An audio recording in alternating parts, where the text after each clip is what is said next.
Halo Sobat Edulo, pernah dengar istilah tentang Reglement of Forwarding atau disingkat sebagai RV? Itu adalah dokumen hukum yang menjadi dasar penting dalam hukum acara perdata di Indonesia. Jadi RV ini lahir sejak zaman era kolonial Belanda. Itu masih memiliki pengaruh besar di dalam sistem hukum kita sampai dengan saat ini. Yang dimana di video kali ini kita akan ngebahas apa itu RV, apa isinya, apa perannya di dalam perjalanan hukum perdata. Reglement of Forwarding atau yang kita kenal dalam sebutan bahasa Indonesianya itu adalah peraturan mengenai acara perdata, peraturan tentang acara perdata. Jadi adalah landasan hukum yang mengatur tata cara beracara dalam sengketa perdata.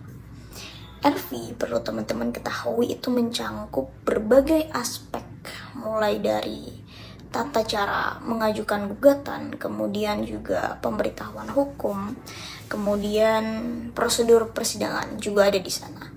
Jadi generalnya secara umumnya RV ini terbagi menjadi beberapa bagian utama.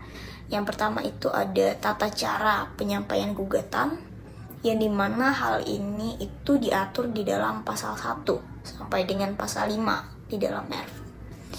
Ya, dokumen ini menjelaskan bahwa setiap proses perdata itu harus dimulai dengan pemberitahuan gugatan oleh seseorang gitu. Jadi harus dimulai dulu sama seseorang atau jurusita kita sebutnya.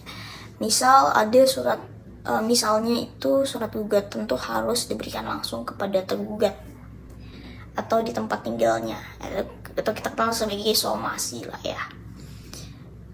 Kemudian kalau misalnya nggak ditemukan, itu surat pemberitahuannya atau somasi itu bisa disampaikan kepada pihak-pihak lain yang berkewenangan. Kemudian bagian lainnya itu ada pasal 22, pasal 30 yang ngebahas tentang sidang-sidang pengadilan. Kayak misalnya sidang itu harus dilakukan secara terbuka, kecuali ada alasan tertentu untuk nutupin sidang itu.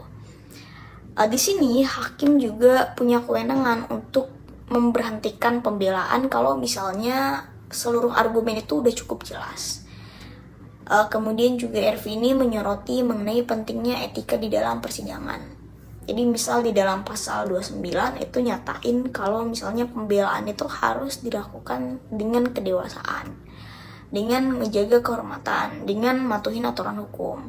Kalau misalnya ada pihak yang melanggar, hakim itu memiliki kewenangan penuh untuk memberikan peringatan gitu. Kemudian ada juga poin penting lainnya adalah di mekanisme putusan tanpa kehadiran tergugat atau yang kita sebut sebagai versteh ya. Jadi itu di dalam pasal 77 sampai dengan pasal 80-an yang ngejelasin bahwa kalau misalnya tergugat nggak hadir setelah dipanggil dengan cara yang sah, hakim ini bisa mutusin perkara tapi tanpa kehadiran tergugat. Meskipun kayak gitu, tergugat itu masih bisa kok milikin hak untuk mengajukan perlawanan atau verjeh itu sendiri. Ya, walaupun RV ini udah ada sejak zaman 1847 lah ya.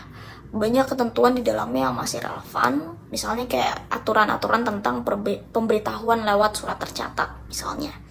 Hingga kewajiban para pihak untuk menyampaikan seluruh bukti sebelum sidang dimulai.